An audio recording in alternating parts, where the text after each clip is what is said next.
Hello and welcome to another episode of Who Knew in the Moment, the podcast. I'm your host, Phil Friedrich, and today I'm honored to have Brian Covey with me. Brian is a top podcaster and author. He's also the VP of loanDepot. And as we learn his story today, one of the things that really stood out to me is how throughout his life he's had learning opportunities and how he's applied it to get to the next level. So, Brian, thanks so much for being on today. Yeah, thanks for having me, Phil. This will be a good conversation and things that I think we can probably all relate to in our stories that connect us a lot. Yes. Your story, much like other people that have older siblings, starts with finding a love for a sport because you had an older brother that played it. So, talk a little bit about growing up, having an older brother, and maybe the competition that gets brought out of us. Oh, yeah, I love it. So I was born in the 70s and right before Elvis died. I tell everybody that because I was born in Memphis. So it's this nice little connection point of when that happened. And my brother was 5 years older. So as the younger sibling, I remember like going to church and like going to his soccer games was really where it all started for me of seeing my dad volunteering coach. We had another very successful coach there. People that know soccer would know Kyle Rote Jr., played with Pele and, one of the greats. So he happened to be in Memphis and I would just go around and chasing them, right? Because like while your brother's playing on the field, you're the younger sibling running around on the playground, you're playing with them. Like my dream was to get out there with the big boys. Like I just want to play with them. Even though I wasn't ready, they would run me over. They were always nice and invited me in, but I always enjoyed that. And that was really where I found my love of the sport is like my brother played. I had great coaches around. I enjoyed being outside. Like as a boy, you're like, man, I'm in the dirt, I'm kicking a ball, I'm running, I'm sweating, all of that. Well, fast forward, I went through a really interesting transition. I actually talked about this last week with a friend and a coach of mine that was in Memphis. And I was an overweight kid at 10 to probably 12, 13 years old, honestly, like very overweight, meaning like 40, 50 pounds. Yeah. But I was still a good athlete. So I was able to cover it up. I would wear 2 t-shirts, like all this, but I knew I wasn't healthy. And I had this intervention from our basketball coach and he came in, he's like, you can't keep going this way. Your cholesterol, your everything, your blood pressure is just, it's not going to be good. Wow. And so at that point, I call it was a real pivotal moment in my life of, I realized I need to make a change in my life. And so I started running every morning at like 5 a.m., losing weight. Well, that led me to make the US national team, the U17, got to play on the Olympic team a little bit. And it was a success catalyst. And that really just reinforced my love of the game. I got to go play D1 and then even play a little bit professionally. I still play, coach my kids, love going to games. It is like, it's just who we are now. And I say that was birthed as a toddler, just barely able to walk. And you never know the impact you're making on people as a coach, as a parent, or even as a sibling, right? That they will later use that as really a catalyst and a platform for me that I use lessons from sports in life, business, building teams, and really how we operate as a family. Yeah. Now, as you mentioned that, it made me think of this, and that is, those early teen years and into teenage years are tough times to find confidence. And it's very common that if you start excelling at some athletic endeavor, that is what drives your confidence. Talk about losing the weight, growing confidence, and having, in my opinion, having some of that come from something that is, externally focused with sports. So I go back to my dad's a psychologist, right? So I'll say I had a little bit of an advantage on things like visualization, understanding like emotional intelligence and things. Yeah. But I look back to that now and you're right. The confidence piece is I told you how to create confidence. And I think we all have that opportunity in our life is confidence isn't given to you. It's not something that you can manufacture falsely. It's not something you've had. You have to earn it. Yeah. And so what I look back is like, I earned my first real experience with confidence, one playing as a youth, but then going through this and looking and going, man, I got to lose like 40 pounds. And I did it. I stuck with something, changed my diet, woke up early when my friends were out partying, when my friends were out doing things together. They'll tell you like, I was the one that I'd go put in the extra work. I would put in the extra reps. And so I built that confidence muscle at an early age, which came back to help me because there have been setbacks in my life, not only from losing my job to the market consolidation 2008, getting cut from sports teams earlier, like all of those things. When you can create confidence, what's great about it, you can repeat it. And so what I knew was, one, I had to have ownership of what was happening in my life. I was the one and the only one that chose to eat that, didn't take care of my health, wasn't doing what was required. Okay, so a change is required. And Yeah. that part two is then, what am I willing to give up or change out? Because in all of our life, you're going to have to swap something out to replace it, right? And I remember very specifically, I gave up eating a lot of high cholesterol pizza, the bacon at the Shoney's breakfast buffet and all that. And I went to whole grain and turkey and chicken, and Hmm. I swapped something out. And so I look at that. The part three is identifying then, who did I want to be? Well, Mm. as an athlete, I wanted to be somebody that looked fit, was fit, played at the highest levels. Like what 13-year-old boy doesn't want to win? Like, Yeah. you have that inside of you. Some one of us, I will say I'm built different. I recognize that. I want to win. My competitive drive is more than the average. I get that. But I looked at those three steps and realized, wow, I could create that again. And there's been other times in my life that I could repeat that because I could go back and go, okay, what did I do? I had to Mm. have the discipline and commitment. I had to give up something for something better. I had to Yeah. change my behavior, and I owned it. Yeah. That's the cycle. And the beauty of it is we can all do it, Phil, right? Like we can all do Yep. that. And we probably are aware in areas of our life today that we need to do it.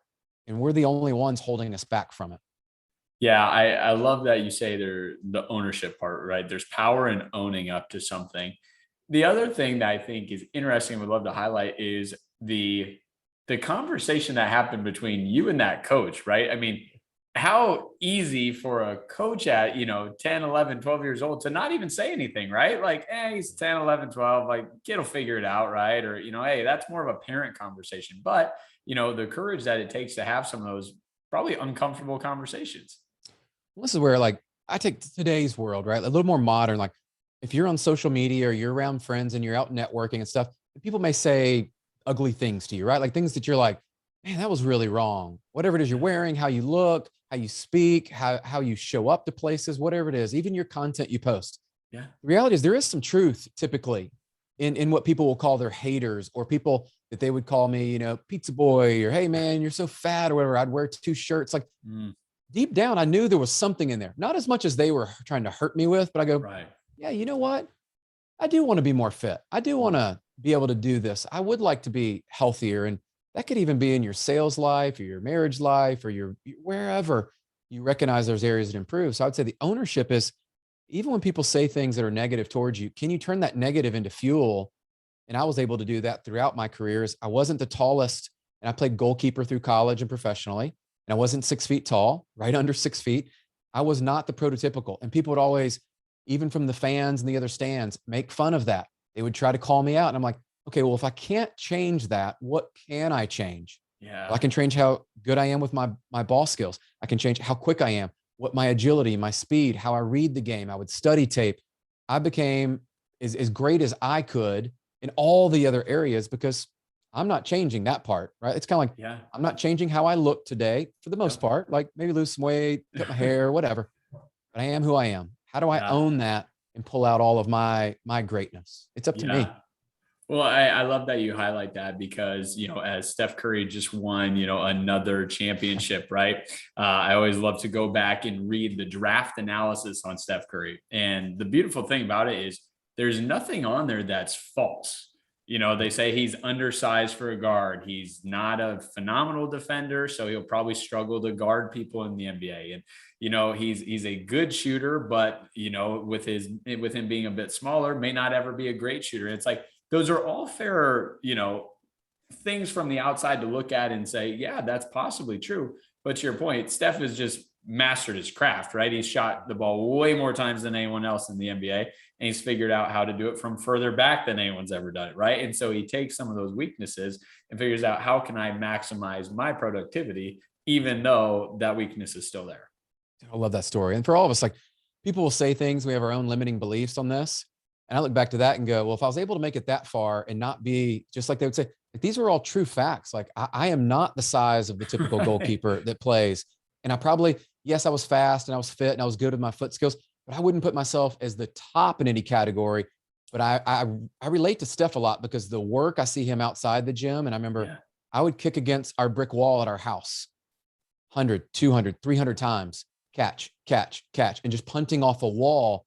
if you're willing to do the unrequired and that extra work, it's Yep. amazing what life will reward you with opportunity, and you'll actually become successful. By the way, when you get good at stuff, it's really fun, right? Like that's when you go, wow, I'm actually good at this because I put the reps in. Yeah, that's so good. So as you continue to progress, like you said, you got to play on the US 17 team, and then going into college, talk about making that jump, from high school athletics to college athletics. At the end of the day, it's just different when you go from, 17-year-olds to 14-year-olds and 18 to sometimes 24, 25-year-olds, right? There's some guys that are doing, some victory laps out there. So talk about making that jump, not only from the athletic standpoint, but also from the mental standpoint. So here's the best lesson I go back to now is when you're around people that have achieved a level of success that you've had, or you're around people that are faster than you or better at something, whatever it is, than you typically learn from them, right? Like you pick up, okay, well, what's Phil do? How did he do that?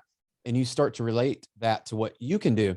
Well, I was fortunate. Our club coach through soccer actually had a college team there locally. And so from 14, 15, 16, I was actually training with college level athletes before I was even ready. And let's be real, when they shot the ball, it was a lot harder. They were faster, they were bigger, they were strong, like everything. But what that allowed me to do when I went and trained with my age and my team is it gave me an advantage. Yeah. And so college for me was not as big a jump because I believe the coaches around me, the mentors around me, the work I had done, the sacrifices I had made at times to say, you know what, I'm not going to go over there. I'm going to go train with the college team. And I might get my butt totally kicked today. Like I might get scored on left and right. They might laugh at me, whatever. But I knew I was going to get better and prove myself. And so my transition to college was a little different than most because I think it's like in life, if you start putting in the work before you're ready and really put yourself, people call it the comfort zone, but it's just putting yourself in an unfamiliar territory, an unfamiliar environment to go, maybe I don't have all the skills. Maybe I'm not fast enough. Maybe I don't understand this part of the industry or trends yet. But how can I learn it? Yeah. Well, it's surely not sitting on the sidelines hoping. It's actually not even really watching it on TV going, wow, I'm going to watch soccer today, so tomorrow I'm going to be better. Right. No, like that's a part of it. But the 80% of going on the field and showing up, that helped me. I was able to start my freshman year. We set all kind of records. I remember we went 5-0 to start. We had 5 shutouts, like all these like super cool things where I'm even going, is this real? Like, this should not be happening. And sure enough, we got our, kind of day of reckoning, and we started to play teams, and we started to like realize, okay, we're going to go undefeated. Yeah. But it's the first time the college had been in several years, back in top 25 and all that. But I look at what did I do that made me different than the other players that were competing? Well, it was the preparation for years in a much more difficult environment that when I stepped in there, I was ready, right? I was as ready as I could be. Yes. Now, thinking about that, and I want to highlight it in the scope of life, right? We're talking about it with sports, and that's the amazing thing about sports is you can learn a lot of life lessons without really being in too dire of a situation, right? It's still a sport at the end of the day. But you talked about doing the things that other people weren't willing to do, so you could have the opportunity other people weren't probably going to get. Now, when you look at that, taking it out of sports, it might be the person that says, hey, I want to become vice president of the company, or hey, it could be the significant other that wants to be better for their spouse. I mean, whatever it is, but it's doing the things that are, to your point, unrequired. So talk just about that, maybe in a broader scope than just soccer. So I look at this year, and I'll give you 3 real examples this year. I've been in the game for 20 years with mortgage and real estate, and I understand a lot of moving pieces. I had a mentor of mine last year, and we were kind of talking through like tax strategy and investing and all this, and just looking at the trends, right? So I started to study some things differently, started to read some different articles, started to surround myself with a different network. And this year, that mentor, they challenged me, you need to go buy this investment property. Well, I wasn't ready. Like in my mind, like financially, I was ready. I had studied things. And he's like, what's it going to take for you to be ready? I didn't have an answer. I was like, well, man, I need to put down the down payment. I need to find the right properties. Like, but you've already found the properties. You said you already had an agent. They found the properties. And so I pulled the trigger, and it turned out wonderful. Well, rinse and repeat the cycle, right? Success leaves clues for us. So what I realized is, okay, that was easier than I thought. I have some confidence. I understand this. So I went and repeated that again. And I said, okay, I kind of see where the stock market's going. I see what's happening in real life. And I realized for myself, there's times that we need to take those risks that we don't feel like we're worthy or ready. Like that Mm. was what was holding me back. Yeah. It wasn't like, I'm not telling anybody to go buy investment properties if you're not ready and don't have your financial house in order. But what I Yeah. am saying is, for many people, it's the fear of loss or fear of things that we just hold ourselves back before we put ourselves out there. And so what I did by going to these networking events is I exposed myself to people, coaches, and people further along in this journey than me. And I asked the Mm. questions of, what's the downside? What's the worst that's happened to you through this? Would you do this if you were me? What would you do if you were in my shoes? What I found is you start to build this collective group around you of wisdom. Yeah. And in life, a lot of people aren't ready to do that. And they don't want to step out. It's almost the fear of success in a way of like, well, if I do this and it goes well, Mm. well, now what? Now I don't have Yeah. any excuses. Now I can't complain about my life. Now I can't say how hard things are, because they're not that hard when you take action. They're really hard sitting on the sideline, I Mm. have found. The other I would tell you is I reframed my brain through the last pandemic here of not being able to see people in person. This was a huge Yeah. shift for me. And I had to reverse my paradigm in life of, you can actually build relationships. You think about some of your best friends from high school. Like, there's guys I haven't seen in 5, 10 years. Yeah. Well, we have a relationship. If I were to see them today, I'm not thinking about the 5 or 10 years that we missed. I want to catch up on it. I'm thinking Yep. about the bond we formed. And I think today, one of the biggest shifts I made, I wasn't ready to be in social media, build a personal brand, get on video, do all that stuff. But I started a few years ago, Yeah. completely sucked at it, didn't know what I was doing, and just said, you know what, I believe this is where things are going. So I'm going to go there. Well, that's been the catalyst for my brand, speaking events, writing the book, but also recruiting. My core business is attracting great loan officers, great leaders, and Yeah. building a high performing team. Well, when all that happened, everything shut down. Had I not done the work, the unrequired, man, people would have been leaving, joining other organizations. We would have stopped recruiting. I would have been sitting on the sideline going, yeah, guys, it's just really hard out there. It's really hard. I can't fly to Yeah. meet people. I got an excuse, right? Like I got an out.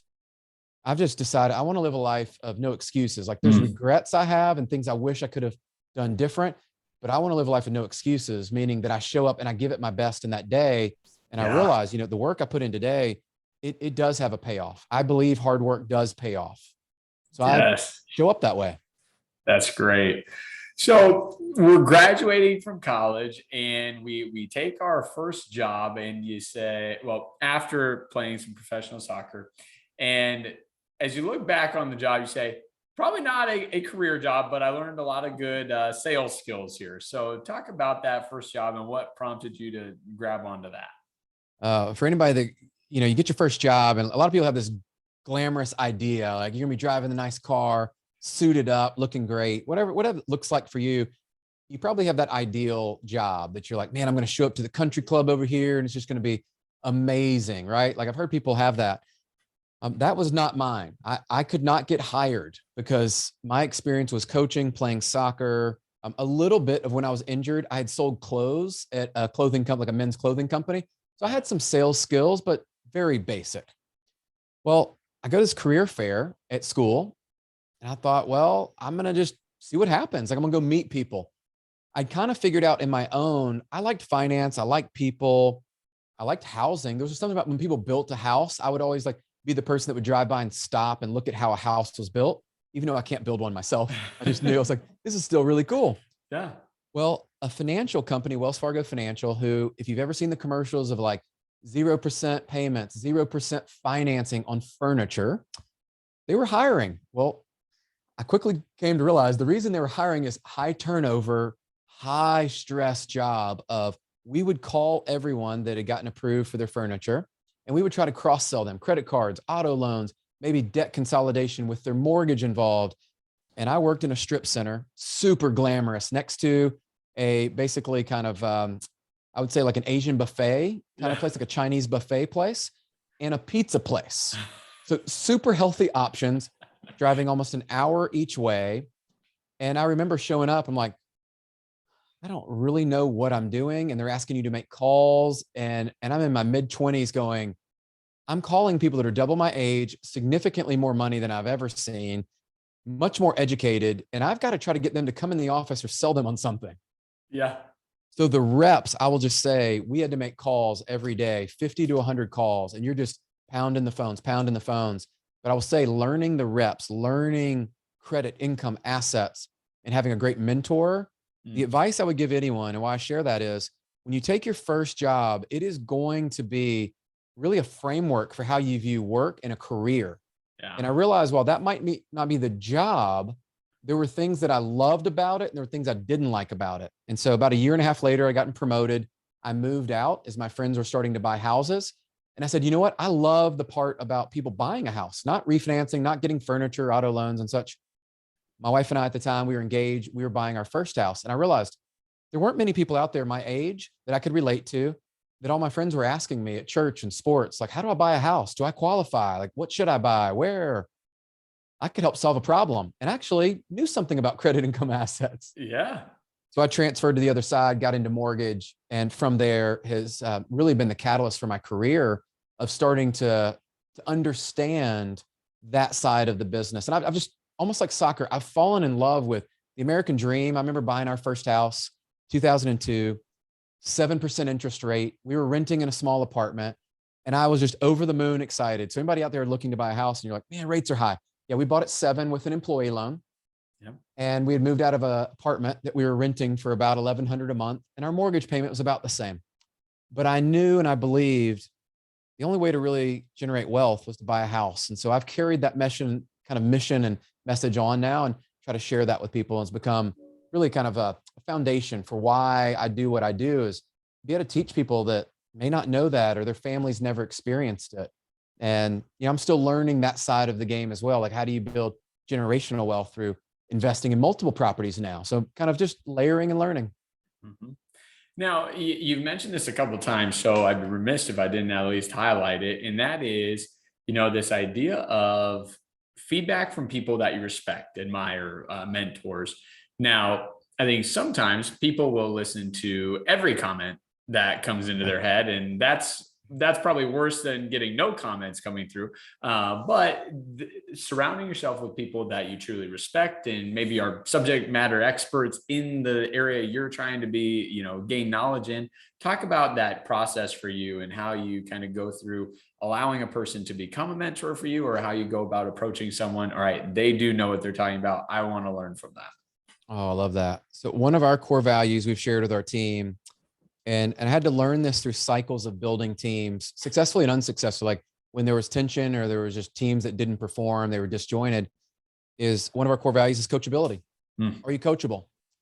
And what I realized for me, there's certain things that I know I will do better, and people around me will do better as well. And coachability, from a young kid all the way through, I've been able to take tough criticism and feedback. And that's okay for me. It still hurts. Like all of us that go, oh, I can just take anything.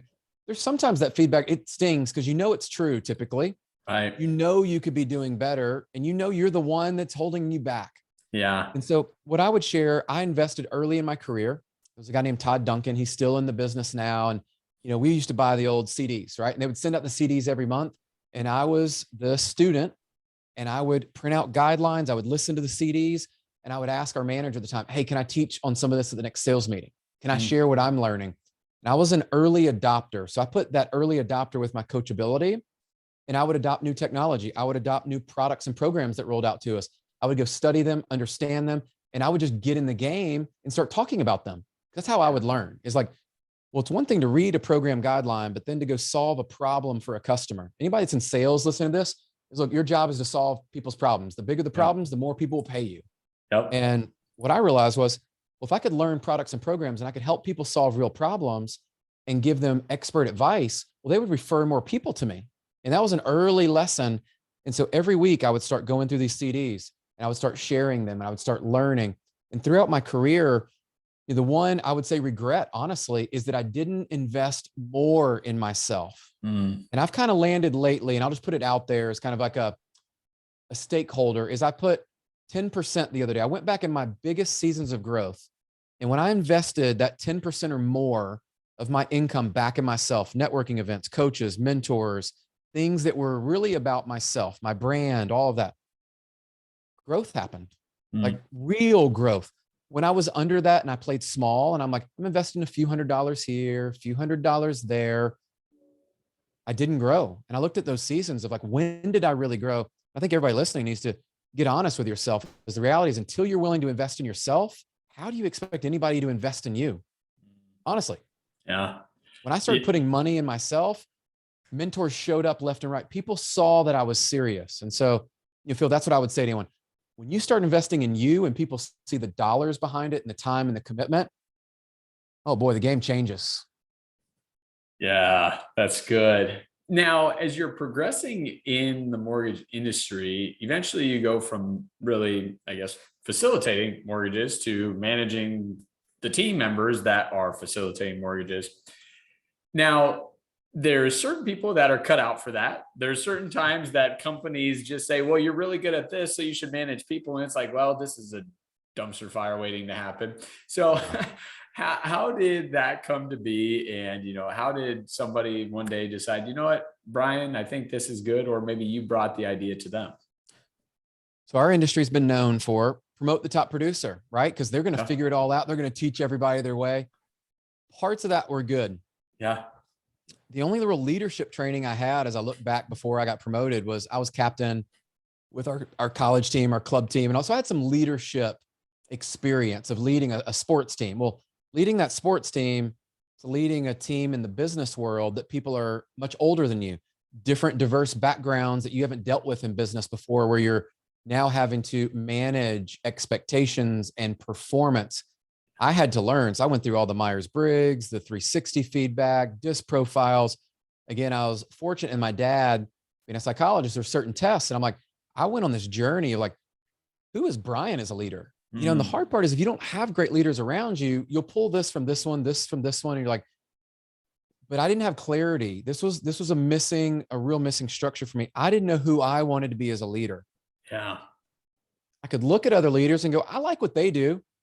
I don't like what they do over there. And that was the part for me that I really struggled for a few years of like, the teams didn't grow and build. I was able to build them, but the reality was like, I was doing it because I could produce and I could teach people how to produce, but I wasn't building like what we're building now, like multi-billion-dollar team, like all of like, it did not scale. So everybody out there, if you're a newer leader, just know, typically the people you see like 20 years later, we start to figure things out. So if I could give you any insider advice, it would be, get really clear on what success looks like and who you want to be as a leader, because that's going to attract people or repel people. And the problem I had was I was just wanting to attract everybody. Like, if you produced, welcome to the team, come on in. We had no core values. We didn't really have any criteria for who we were hiring. I didn't even know, like, why did Phil perform? And then Brian over there on the team, why didn't Brian work out? They're both producers. Yeah. So that journey really was a catalyst. I remember going for a particular promotion. So I've been a leader for about 5 years, and I thought, well, I'm ready for the next level, right? I'm ready. I go to what it's like remember the old, what was the Donald Trump show? The Apprentice. Yeah. Okay. So imagine walking into the boardroom, you got like 6 people sitting around the board table and they're drilling you, HR leaders, peer leaders, corporate people. I didn't get the job. I'll just tell you. But what I learned that day is they asked me a lot of questions I wasn't clear on.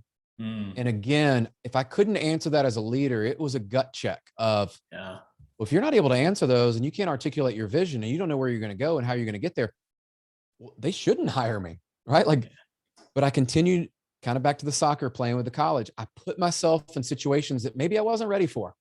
Yeah. But you know what I learned from that was what the gap was that existed for me. I had a gap in my leadership that I needed to go fill.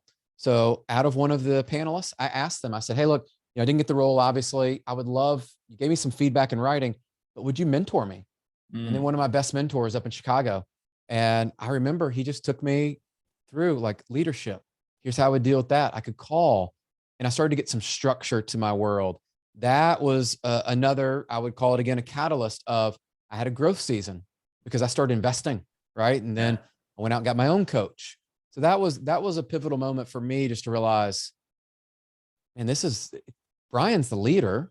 Yeah. Nobody's going to like hand me over a playbook and go, here it is. You're a wonderful leader now. It doesn't work that way.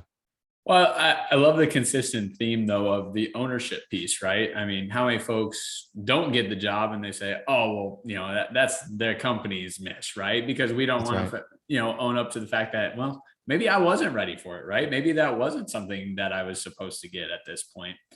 So that makes me think a little bit about what you talked about earlier as well. And, hey, confidence is something that when I look back and I say, all right, well, how did I accomplish something? I can start driving confidence from that.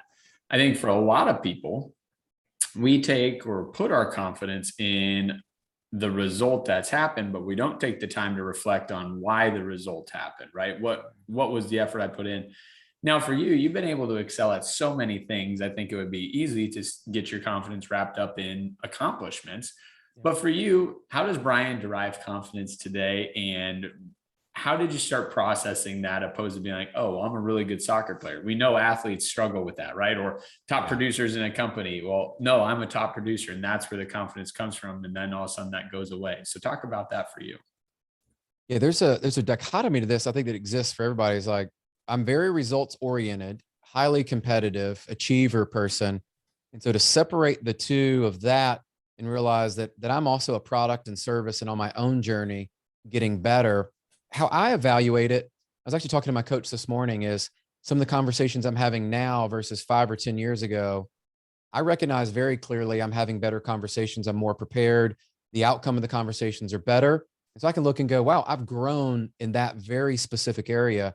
And so I know how to measure not just from the results, Mm. but we all know within, right? Like if we're honest with ourselves, we know if we've put the work in. And so my confidence comes from what I always tell her is like, it was the off the field, off the training, extra work that I'm doing, the coach that I've hired, the books that I'm reading, the podcasts that I'm listening to, the networks that I've surrounded myself with.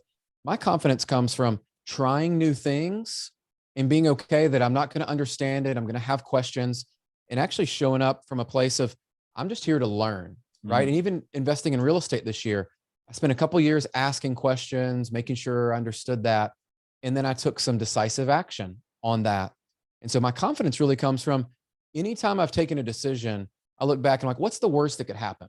So Yeah. I've been let go from a job. I've had my positions eliminated. I've been cut from sports teams. I've, had a near death car accident, right? Like I go through all this stuff. And for all of us, we have those and we go, well, I didn't die. The world didn't come to an end. I was able to rebound. So you have some confidence that you can build from that. When you were laid off from a job or you didn't get the promotion, or like in 2008, when pretty much we lost everything and had to start over, Mm. I look back and go, if I'm aware of those, and some of us need to go back to those, and it's a painful place in situations, but to look at how long did it take you to rebound? What were Yeah. the common threads of how did you rebound?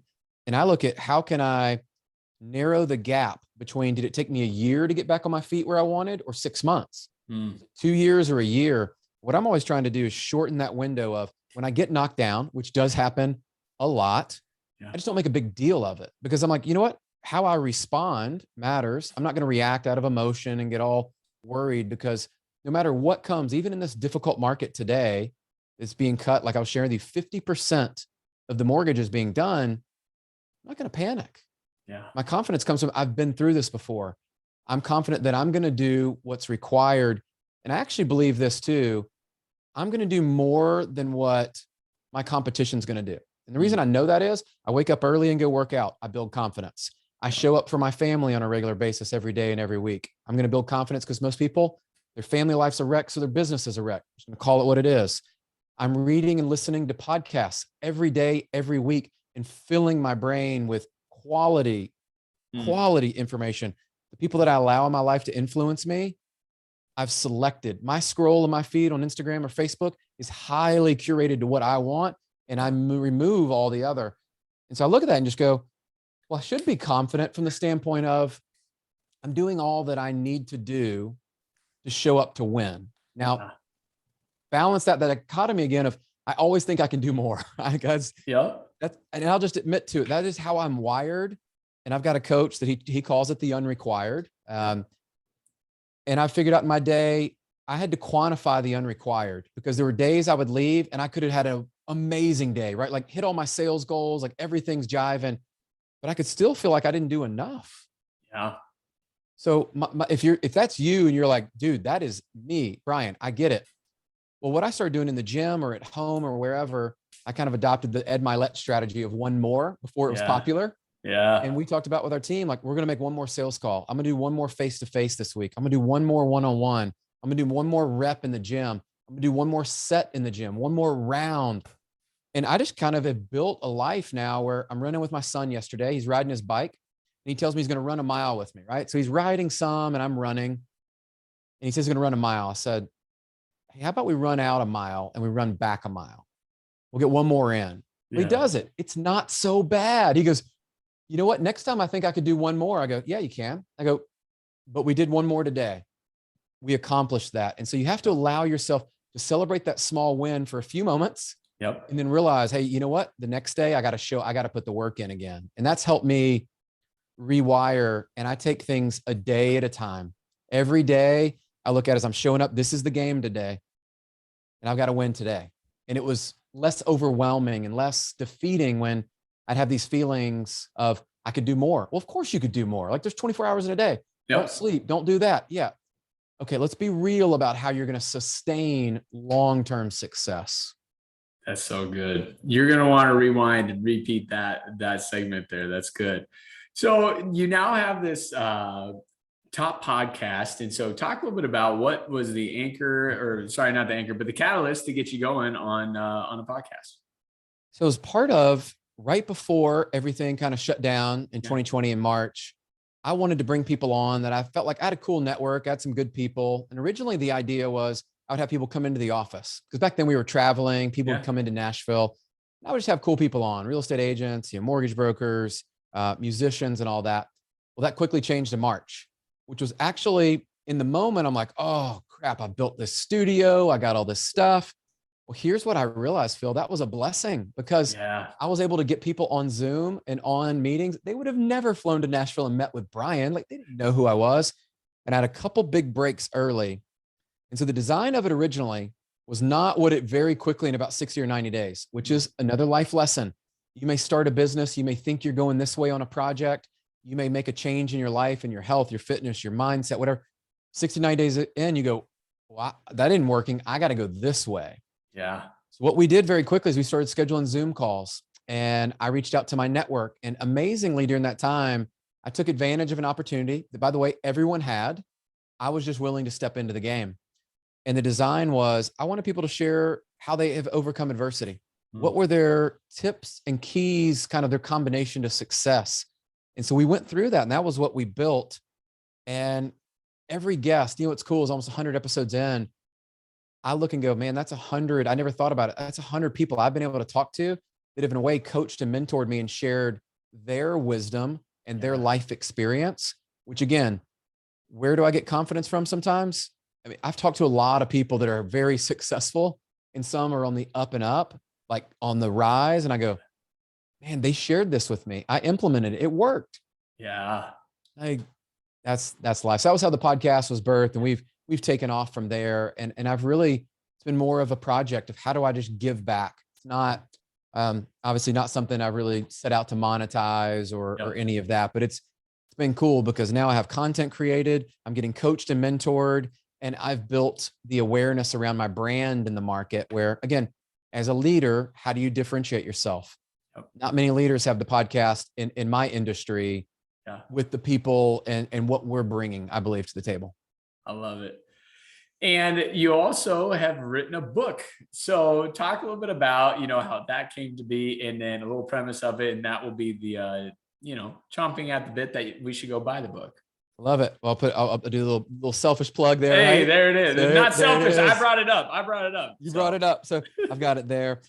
What's cool is when you are in a creative space, for me, sometimes walking, running, working out, I don't know what it is. Like my brain will just go, oh, idea, almost like the squirrel.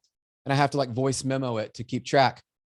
Well, I'm talking to a friend one day about these episodes we've had on the podcast, right? I'm like, man, these are some amazing ones. People leaving reviews.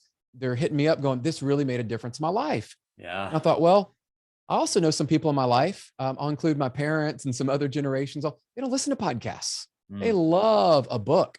Yeah. And so the idea, I just had it. I was like, well, what if we took those and condensed them down? That was a nice readable format, and take 11 of the best guests that people gave the feedback and they were diverse and all of that.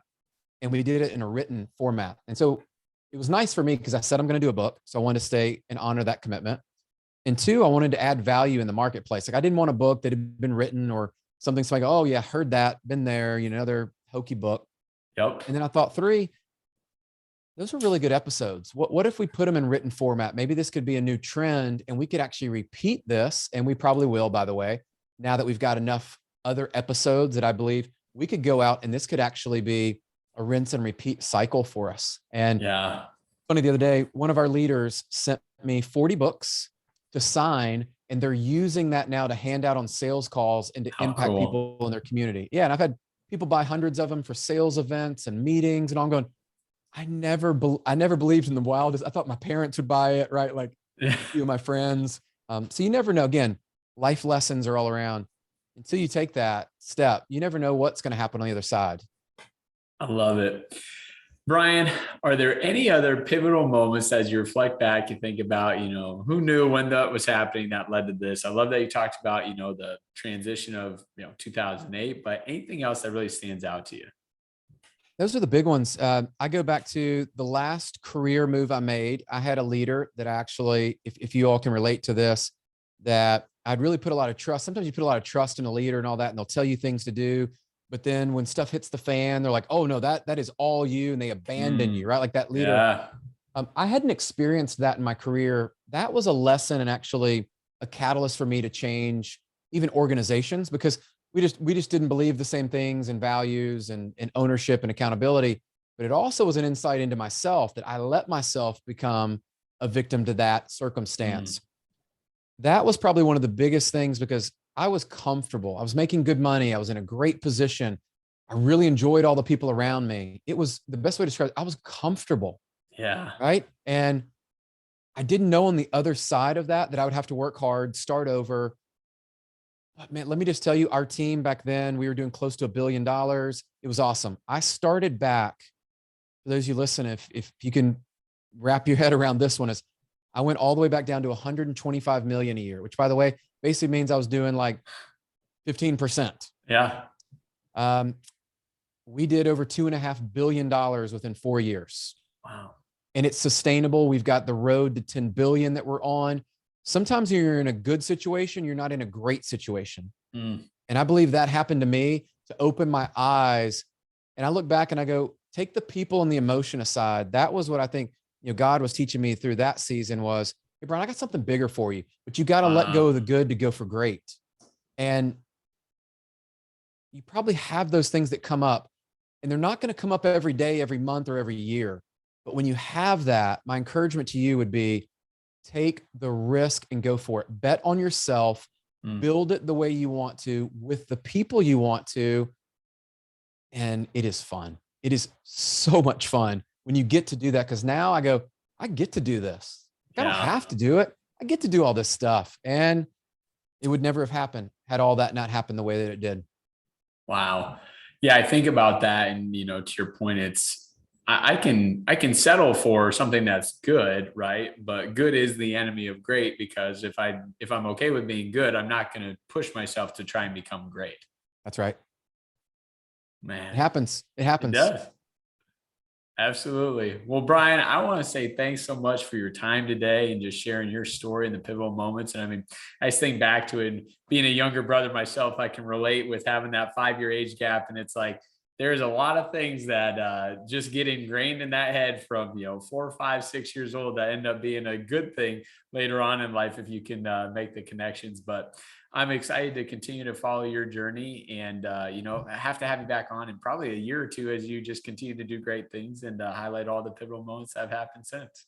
Let's do it. I'm sure I will have more lessons and things that played out well, and then those that they left another lesson that I can share and help somebody else out. I love it.